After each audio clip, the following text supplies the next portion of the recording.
Bonjour, aujourd'hui je vais vous parler de plantation florissante et moins d'entretien. Et non, ce n'est pas une contradiction. Alors, pouvez-vous me dire combien d'entre vous ont entendu parler de Terracotem? Merci. Et combien d'entre vous utilisent Terracotem? Très bien. Avant de commencer mon exposé, j'aimerais vous donner la parole et je vais commencer par une question. Si vous pouvez noter les réponses sur la feuille de papier. Et la question est, quelles sont les principales contraintes auxquelles vous êtes confrontés lors de l'installation et l'entretien de vos projets de plantation? Donc, quelles sont les contraintes ou les challenges auxquels vous êtes confrontés pour, pour construire un projet ou un jardin réussi? Ça fait 30 ans que nous posons cette question dans une grande variété des climats très différents, des clients avec des sols très différents aussi. Et nous avons constaté que malgré les différences, nous recevons toujours les mêmes réponses. Alors, les principales contraintes auxquelles sont confrontés nos clients sont le sol, la, la, la parfois le manque de structure, la qualité du sol, le climat, même dans nos contrées, des températures estivales plus élevées, des périodes de pluie, enfin oui, un peu plus, comment dire, difficiles à gérer, euh, l'eau, le manque d'eau, surplus d'eau, la qualité de l'eau, les plantes. Parfois, les plantes arrivent dans un mauvais état au chantier ou ce sont pas les plantes à la taille qu'on voulait. Le personnel, le manque de personnel, le personnel qui n'est pas assez bien formé, manque de budget et vandalisme. Et puis la deuxième question auquel je voudrais que vous réfléchissiez, et vous aussi notez aussi quelques questions, et quel est l'effet à long terme si vous ignorez ces contraintes? Là aussi, nous avons recompilé les réponses les plus fréquentes que nous avons reçues. La première, c'est il y a une augmentation de frais, puisque peut-être que certaines plantes n'ont pas survécu, qu'il faut replanter. Le projet est considéré inachevé, le client n'est pas vraiment content. Il faut remplacer des plantes selon le contrat que vous avez. Donc, c'est un travail supplémentaire avec un coût supplémentaire. Parfois, il faut tout à fait recommencer le travail. Je vous pour montrer un exemple.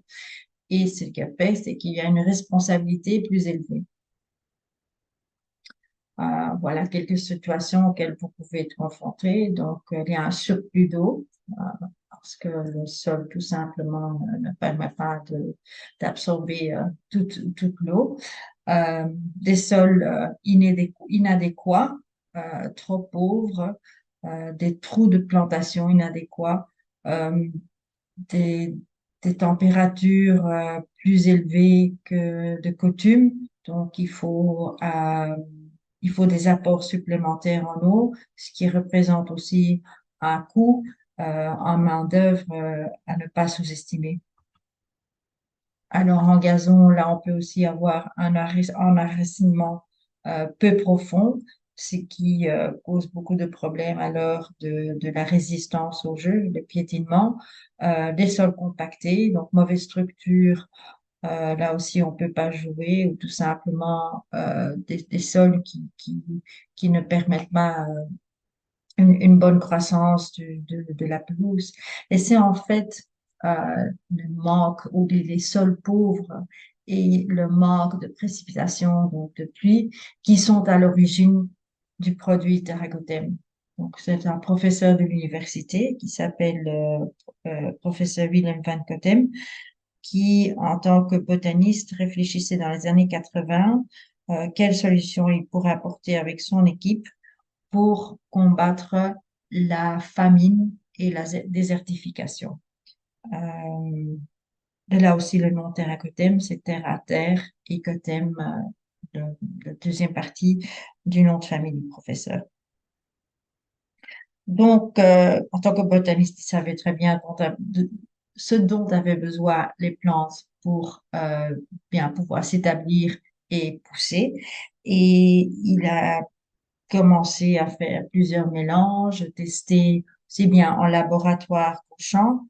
Et au bout de 10 ans, il avait un produit granulaire qu'il fallait mélanger à l'heure de la plantation ou avant le semis et qui permettait aux plantes de survivre, de s'établir et de pousser. Par exemple, ici, c'est une photo d'un essai au champ au Burkina Faso où le terracotum a été mélangé à la terre des trous de plantation juste avant la saison de pluie. Et voici le projet 2 ans plus tard. Donc, en apportant tous les éléments dont ont besoin les plantes pour un bon développement, la plante a pu survivre au choc de transplantation. Et voici 4 ans plus tard. Donc, euh, la plante établit un système racinaire qui, d'un autre côté, se traduit en un bon développement de la masse végétale. Il y a plus de feuilles, elles tombent par terre, se dégradent, la matière organique qui rentre dans la terre, l'activité microbienne qui est augmentée, qui à son tour va faire de sorte que le système racinaire se développe davantage.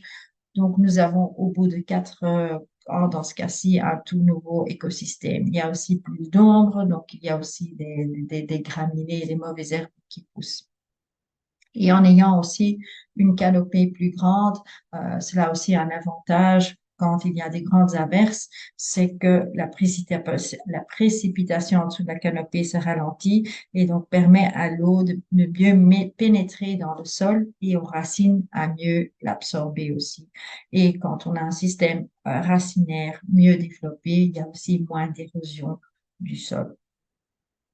Donc, regardons à nouveau tous les éléments dont ont besoin les plantes pour pousser. Nous les connaissons, l'oxygène, l'eau, les éléments nutritifs et quelques activateurs organiques de croissance. Ceci est à niveau racinaire. Bien évidemment, il y a d'autres éléments qui sont absorbés par les feuilles.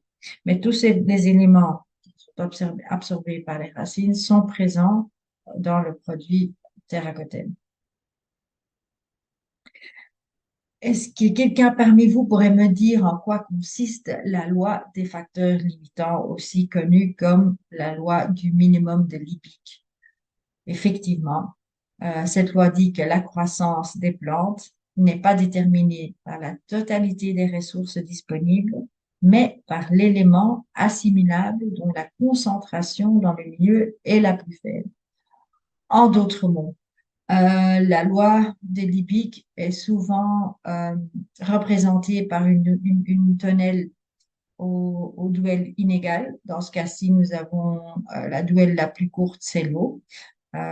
Supposons que ce soit un sol avec une faible rétention en eau, mais il y a assez de nutriments aussi, de matière organique, de biostimulants. Ben, ce n'est pas l'abondance des éléments, donc des nutriments, des biostimulants qui va déterminer la croissance, mais c'est le manque d'eau qui va limiter la croissance de la plante. Donc, dans les aliments, comme je l'ai dit, des amendements de sol, les éléments nécessaires pour une bonne croissance du plant sont présents dans le mélange. Bon, les sols sont quelque chose, le sol est un environnement complexe et hétérogène. Il y a plusieurs sciences du sol. Nous n'allons pas en parler aujourd'hui, mais je veux simplement dire qu'une approche intégrée est nécessaire. Donc, il faut aussi regarder non seulement qu'il y ait les éléments nutritifs dans le sol, mais d'autres aspects doivent aussi être analysés avant de commencer une plantation.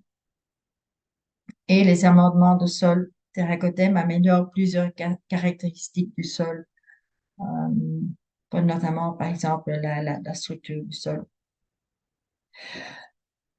Mais qu'est-ce que le terracotem? Donc, le terracotem est une technologie environnementale qu'on décrit en tant qu'amendement du sol ou améliorateur du sol et qui est basé, chaque amendement de sol terracotem est basé sur le principe terracotem. Ce principe consiste en un mélange de plus de 20 composants, de composants hydrorétenteurs, stimulants et nutritifs qui agissent en synergie pour améliorer la qualité du sol et la rétention en eau afin d'obtenir une meilleure croissance du plant. Donc, les 20 composants peuvent être divisés en quatre groupes, dont les précurseurs de croissance ou biostimulants, les hydrorétenteurs, les engrais et le support minéral. Bon, allons maintenant un peu plus en détail dans ces quatre groupes de produits. Les précurseurs de croissance jouent un rôle très important dans la phase initiale de croissance du plant, car euh, ils activent l'élongation et la différenciation des cellules. Ça veut dire qu'ils vont faire de sorte que la plante va former de nouvelles radicelles plus vite et plus en profondeur, ce qui à son tour va favoriser le développement des feuilles et la production de la masse végétale. Donc, au plus profond qu'est le système racinaire, au plus d'eau que la plante pourra aussi euh, absorber et donc on a une meilleure plante. Plus tard aussi, je vais y revenir, mais les précurseurs de croissance sont une toute petite quantité, représentent une toute petite quantité de la totalité de la formule, mais sont très importants quant au développement racinaire et la croissance de la plante. Les hydrorétenteurs, c'est l'élément le plus visuel du produit. Ce sont les particules qui absorbent l'eau qui normalement s'évaporerait ou s'écoulerait. Ils permettent donc de réduire le volume et la fréquence d'arrosage. Donc, les hydrorétenteurs ce n'est rien de neuf. Ils existent depuis les années 60 et sont principalement utilisés dans l'industrie des couches culottes. Bien évidemment, ce sont des hydrorétenteurs qui ne font qu'absorber l'eau et qui ne la cèdent pas. Par contre, en ce qui nous concerne, nous voulons des hydrorétenteurs qui absorbent l'eau, mais puis qui la cèdent à nouveau à la plante. Donc, il est très important que une grande quantité de l'eau retenue par l'hydrorétenteur soit biodisponible. Donc, dans le cas de Terracotem, 97 à 99% de cette eau est disponible à la plante. D'ailleurs, si vous regardez ici sur cette image, vous voyez les parties transparentes. C'est un hydrorétenteur saturé et vous pouvez voir les toutes fines petites radicelles qui poussent à travers l'hydrorétenteur, car ce sont elles qui vont absorber l'eau et les nutriments pour la plante, à la demande de la plante. Donc, en mettant le terracotem autour du système racinaire, c'est pour cette raison qu'il faut bien le mélanger à la terre. On met comme, on pourrait dire, des petits lacs ou bien un buffet avec de l'eau, des aliments, tout ce dont on a besoin à la plante. Et la plante prend et les racines absorbent euh, à la demande de la plante. Terracotem a reçu la distinction Smart Approved Watermark. Cette distinction fait un lien direct entre l'utilisation du produit et les économies en eau. Donc, nous avons dû apporter des études pour démontrer les économies en eau qu'on puisse faire avec Terracotem. Il s'agit en général d'économies en eau jusqu'à 50%. Alors, nous avons aussi un mélange d'engrais qui fournissent une nutrition équilibrée aux plantes à base de macro et microéléments et le support minéral pour ses propriétés chimiophysiques, dont par exemple la capacité de rétention en eau et la capacité en échange de cations. Et il permet aussi un mélange homogène du produit euh, lors de la production et aussi de la plantation. Alors, cette diapositive-ci démontre donc deux choses. L'importance des biostimulants dans le mélange terracotem et l'effet synergétique. Donc, pour démontrer cela, nous avons décomposé le produit et nous avons mesuré l'impact de chaque groupe de composants sur la croissance de la plante. Donc, logiquement, les engrais représentent à peu près 47,5% de la croissance de la plante. Les hydrorétenteurs, donc l'eau, représente un peu moins de 10%. Le support minéral, 1%.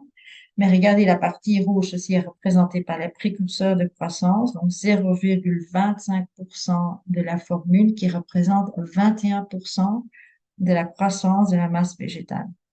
Et puis quand nous faisons la somme de l'effet des différents groupes, il y a 21% qu'on ne peut pas attribuer à un des éléments, ce qui est l'effet synergétique de tous ces éléments.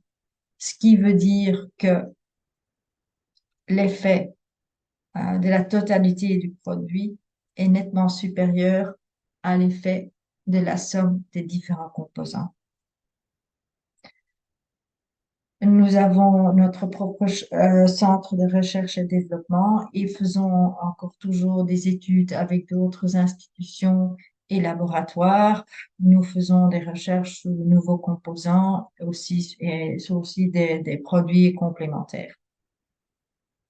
Alors, à ce jour, la gamme consiste en 4 produits. Terracotum universel, qui est aussi, ou en France, connu comme Terracotum EV, est le produit de base, le produit original, qui peut s'utiliser pour tout type de plantation et qui est encore toujours le plus utilisé. À ce moment, à l'autre produit à côté, c'est Terracotum Turf, spécialement conçu pour gazon ornemental et sportif. Contrairement à Universal, qui a comme matériel minéral de la roche volcanique, Turf a de la zeolite. Il a aussi des acides humiques et des engrais spécifiques pour gazon. Terracotum Arbor est pour les plantes ligneuses. Il contient aussi des acides humiques et des engrais spécifiques pour arbres et arbustes.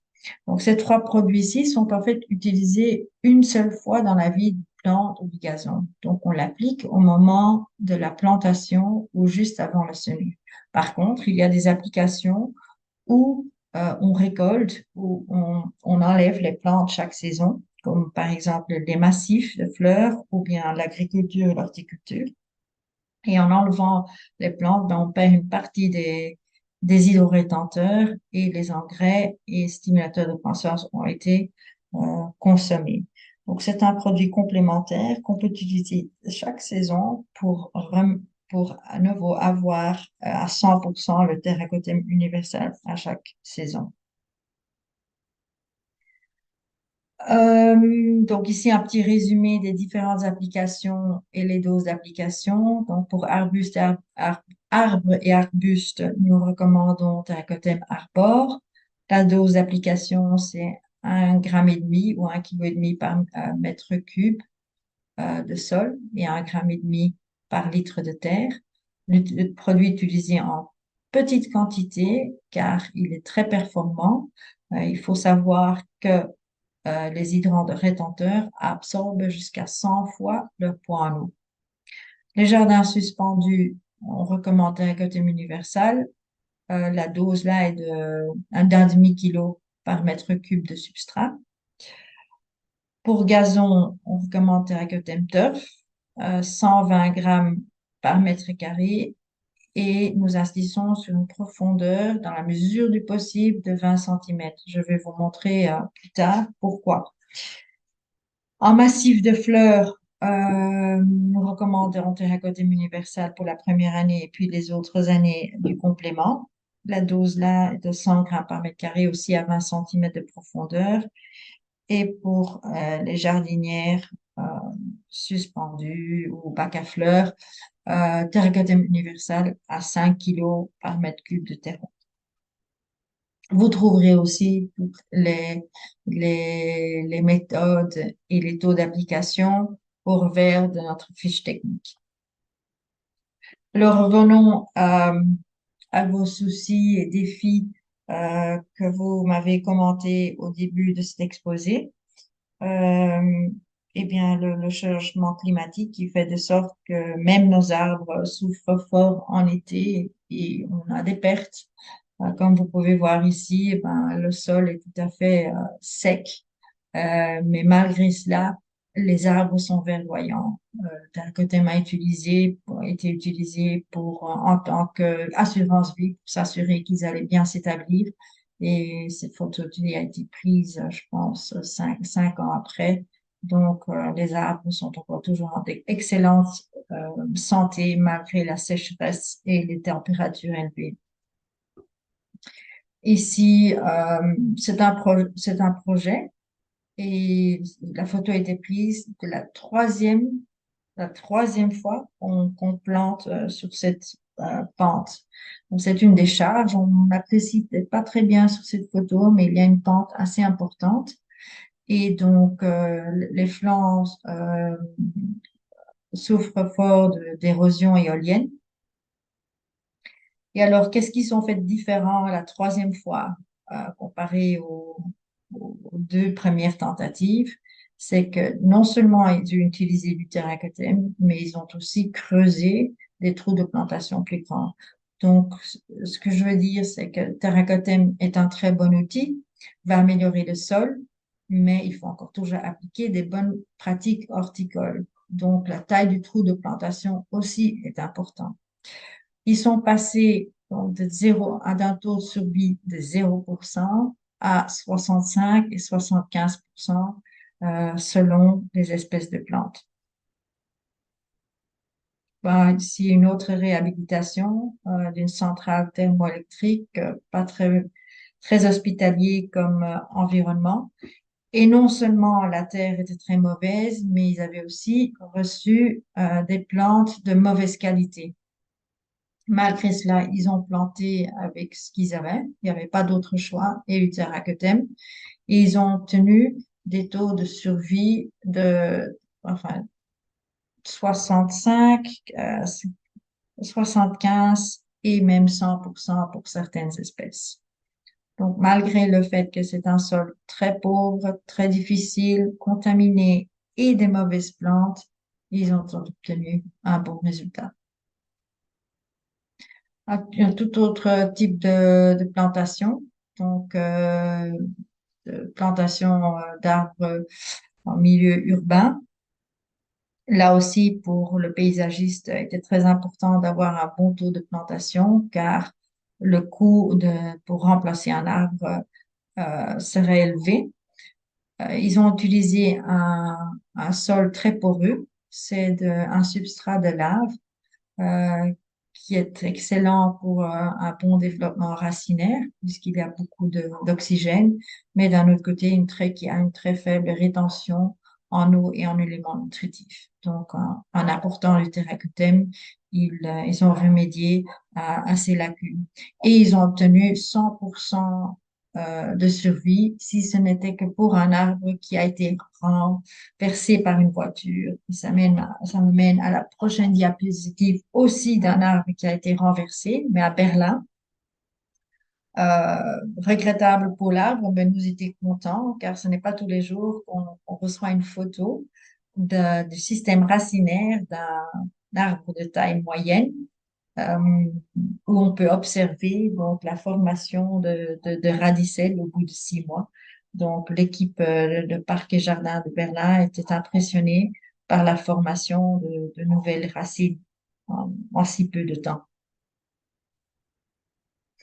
Ici, ce n'est pas ce sont pas des photos du moment de la plantation et 6 mois après.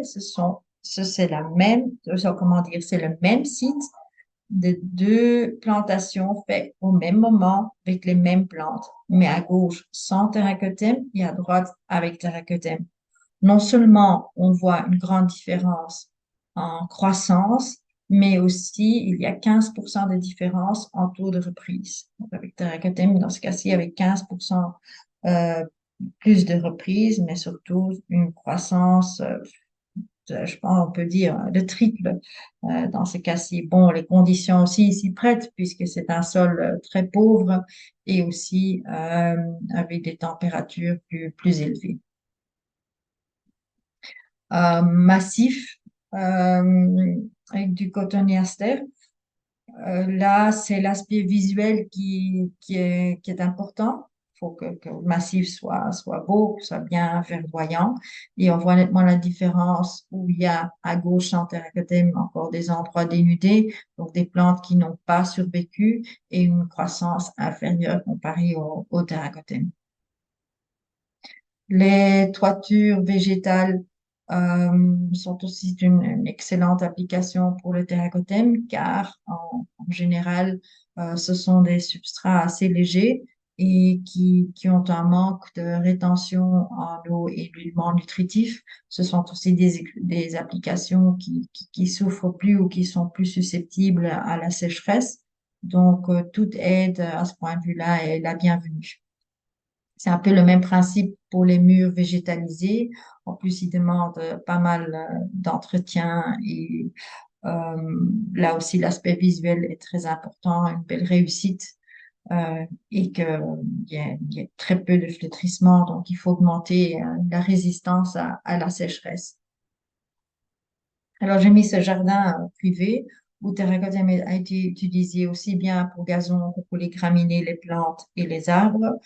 Parce que ce paysagiste-là euh, met énormément d'efforts à convaincre ses clients à investir dans le sol.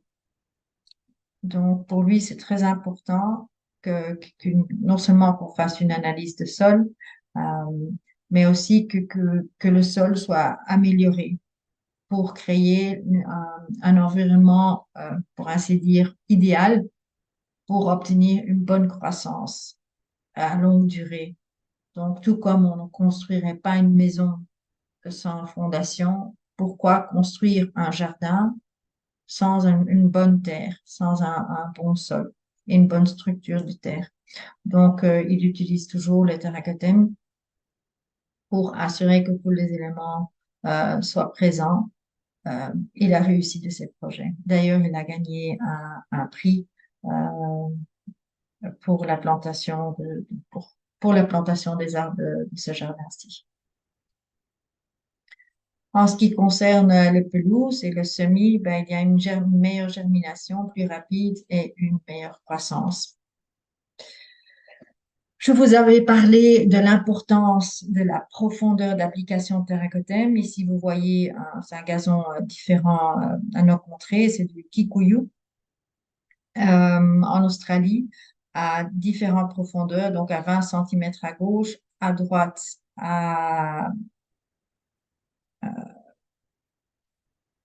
pardon, les informations sont mal mises. Donc, à gauche, c'est 20 cm de profondeur. À droite, c'est 10 cm de profondeur.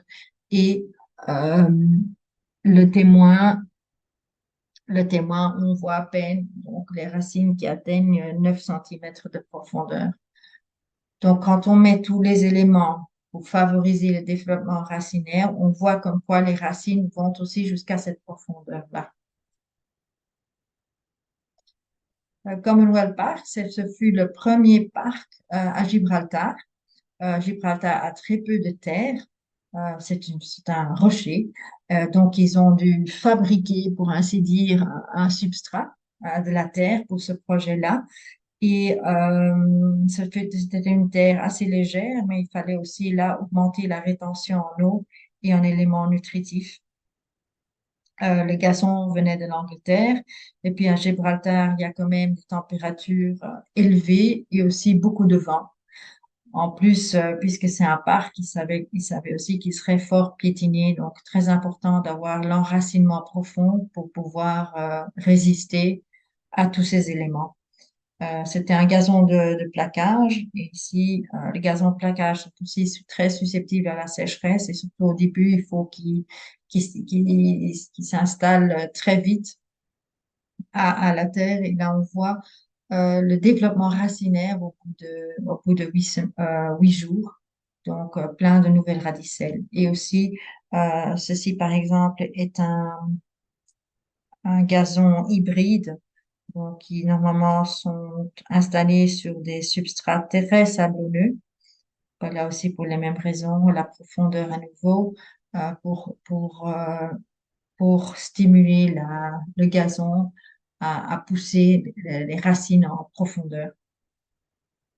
Et les massifs de fleurs, là aussi, ce sont des applications où l'aspect visuel est très important, surtout pour ceux qui participent au concours Ville et Villages Fleuris.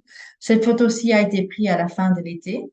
Et donc, là, vous voyez à gauche avec Terracotum comme quoi le massif est encore très, très florissant. Il n'y a pas de signe de flétrissement. Par contre, sans Terracotum, bien, le parterre souffre déjà. Il y a aussi des endroits dénudés. Avec Terracotum, on augmente la résistance à la sécheresse, qui est important pour les massifs. Ou, par exemple, aussi en cas de température élevée, si on ne sait pas nécessairement augmenter la fréquence d'arrosage, ben, on sait qu'avec Terracotum, la plante va mieux résister. Et si aussi on voit à nouveau l'effet du produit aussi bien sur le développement racinaire que sur la croissance de la masse végétale. Et la même chose pour le fleurissement aérien. Ceci est une application qui normalement demande pas mal d'arrosage. Et là aussi, nos clients cherchent à augmenter cette rétention en eau pour réduire les fréquences d'arrosage, mais tout en ayant un très beau résultat et une belle croissance des plantes. Ceci était la dernière diapositive sur les applications et comment les clients ont résolu leurs soucis en utilisant le Terracotem.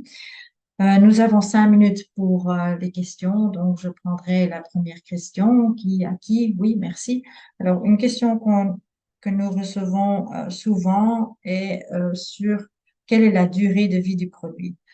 Pour cela, il faut décomposer le produit et regarder la durée de vie de chaque groupe de composants. Les biostimulants ont une durée de vie de 6 à 8 semaines. Ils sont vraiment là pour stimuler la croissance du système racinaire. Les engrais ont une durée de vie de 6 à 8 mois. Cela dépend de la température. Le support minéral a une durée de vie indéfinie. Et puis, il y a les hydrorétenteurs qui absorbent et cèdent l'eau pendant plus ou moins 8 oui, 8 années. Alors, pour conclure, un petit récapitulatif sur les avantages de Terracotem pour les plantes. Il y a une meilleure croissance des plantes car vous enlevez les éléments de stress ou les facteurs limitants en offrant tout ce dont a besoin la plante pour un bon développement, malgré, par exemple, le sol pauvre que vous pouvez avoir ou le fait d'avoir moins d'eau disponible. Donc, il y a une meilleure utilisation en eau, ce qui vous permet ou de réduire la fréquence d'arrosage ou être assuré en cas de pépin ou de situation extrême, ben, qu'il y a un tampon intégré dans la terre. Et il y a aussi la composition d'engrais qui va faire de sorte que la plante se développe bien, quels est les éléments nutritifs nécessaires. Euh, Terracotem va augmenter l'activité microbienne et fait de sorte qu'il y a une plus grande résistance au stress hydrique et aux maladies. Rappelez-vous les photos des massifs de fleurs qui flétrissent moins comparé aux non traités. Et le produit permet la croissance des plantes dans des sols salins ou pauvres. Rappelez-vous la photo de la décharge et aussi de la centrale thermique. Plus important encore, quels sont les avantages pour vous? Bien, il y a des économies de temps et d'argent au niveau de l'entretien. Donc, si les plantes, les arbres vont survivre, vous ne devez pas retourner pour les remplacer. Euh, Puisque vous avez incorporé un produit qui augmente la rétention en eau, il y a moins de temps à passer à arroser. Ou en cas de température extrême, vous avez ce tampon incorporé. Terracotem aussi est souvent considéré comme assurance vie pour les plantes et pour les arbres. Il vous aide à créer des résultats qui prospèrent et qui durent, ce qui est très important. Vous voulez que le jardin ou le parc ou le projet de plantation d'arbres, ben, qu'il a un bon aspect pour beaucoup d'années à venir. Et le produit vous donne une tranquillité d'esprit pour vous et pour vos clients. Si vous n'êtes plus responsable pour l'entretien et pour l'arrosage des plantes, ben, au moins vous savez que même si le client oublie d'arroser ou s'il y a un pépin, il y a cette espèce d'élément d'assurance ou de tampon qui est incorporé à la terre. Euh, et surtout, si vous avez un projet réussi, ben, vous avez des clients satisfaits, vous êtes aussi content et c'est bon pour vos affaires. Et n'oubliez pas qu'un bon départ, c'est la moitié de la bataille. Donc, il est important pour avoir une plantation réussie d'améliorer le sol, d'être sûr que le sol soit en bonne condition pour pouvoir euh, donner une bonne croissance de la plante. Je vous remercie de votre attention.